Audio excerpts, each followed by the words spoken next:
देखिए, यहाँ की जनता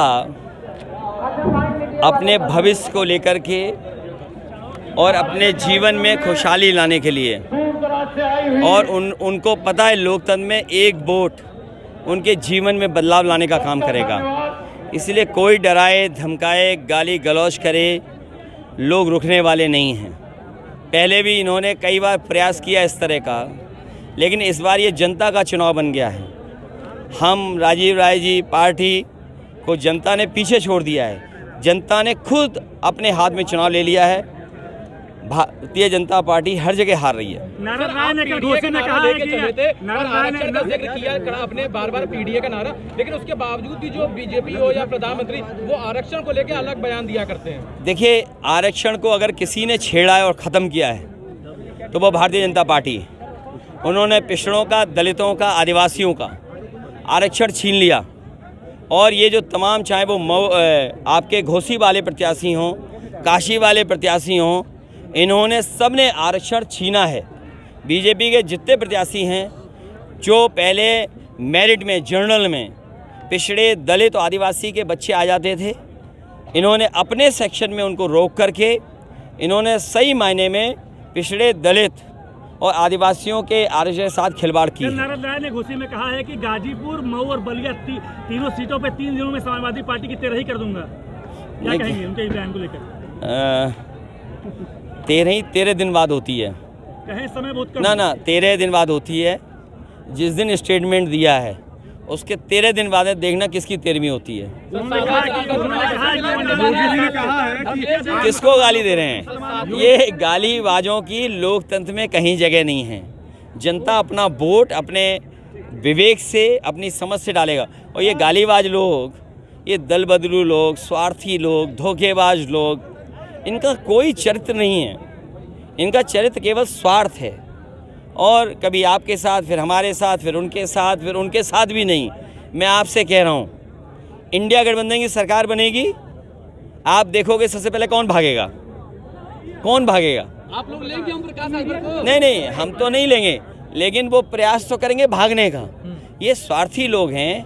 इस बार जनता ने मन बना लिया है, कैसे कोई भी स्वार्थी लोगों को मौका नहीं मिलने जा रहा है। योगी जी कह रहे हैं कि आरक्षण इंडिया गठबंधन समाप्त करने वाला है और धर्म के आधार पे मुस्लिमों को देगा। मैं अपने समझदार पत्रकार साथियों से कहूँगा कि जो अब आरक्षण व्यवस्था है, जो बीजेपी की सरकार में आरक्षण व्यवस्था लागू हुई है, उसमें पिछड़े, दलित, आदिवासियों का आरक्षण उन्होंने छीना है।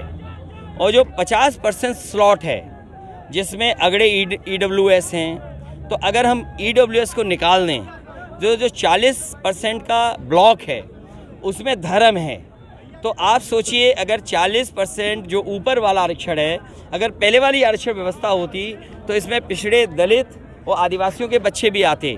उनको अपनी सीमा में रोक दिया है। तो आप बताइए, धर्म के आधार पर आरक्षण किसने किसको ज़्यादा दिया है? तो ये बीजेपी ने जो ये व्यवस्था लगाई है, सही मायने में पिछड़े, दलित, आदिवासियों का आरक्षण छीना है। और धर्म के आधार पे जो लोग मेरिट में आएंगे उन्हें ज़्यादा आरक्षण मिला है। तो जो लड़ाई है वो लड़ाई है कि जो आबादी में ज़्यादा हैं उनको आरक्षण कम मिल रहा है, और जो आबादी में कम है उन्हें आरक्षण ज़्यादा मिल रहा है। पहले घोषित सीट पे भूमिहार और राजभर जो चल रहा है मामला, इस पर क्या कहेंगे? पॉलिटिक्स पे क्या कहेंगे? अरे इन PM, CM, राज्यपाल, मंत्री और कई उपमंत्री, गृह मंत्री और बिजली मंत्री, तमाम मंत्री हैं। अच्छा, बिजली मंत्री से पूछो, पूरा प्रदेश अंधेरे में है। कश्मीर में आतंकवाद, अरे सुनिए, पूरा प्रदेश अंधेरे में है। और मैं आपको बता के जा रहा हूँ, क्योंकि ये चुनाव इन्होंने गर्मी में कराया। गर्मी में प्रेस को परेशान किया, हमें किया, जनता को किया। गर्मी की वजह से भी हारने जा रहे हैं। इनकी जो अहंकार की गर्मी है, ये अहंकार का जो बुखार है, इस बार जनता अपने वोट से उतार देगी। 2 दिन पहले योगी जी आए थे, उन्होंने मन से कहा कि जनता डरो मत, माफिया मिट्टी में मिल चुके हैं। देखिए, अभी सोनभद्र के मेरे अपने पत्रकार साथी, सोनभद्र की मीटिंग के बारे में आप पता कर लो, वहाँ का वीडियो मंगा लो, फोटो मंगवा लो। सब माफिया उत्तर प्रदेश के उनके मंच पे थे।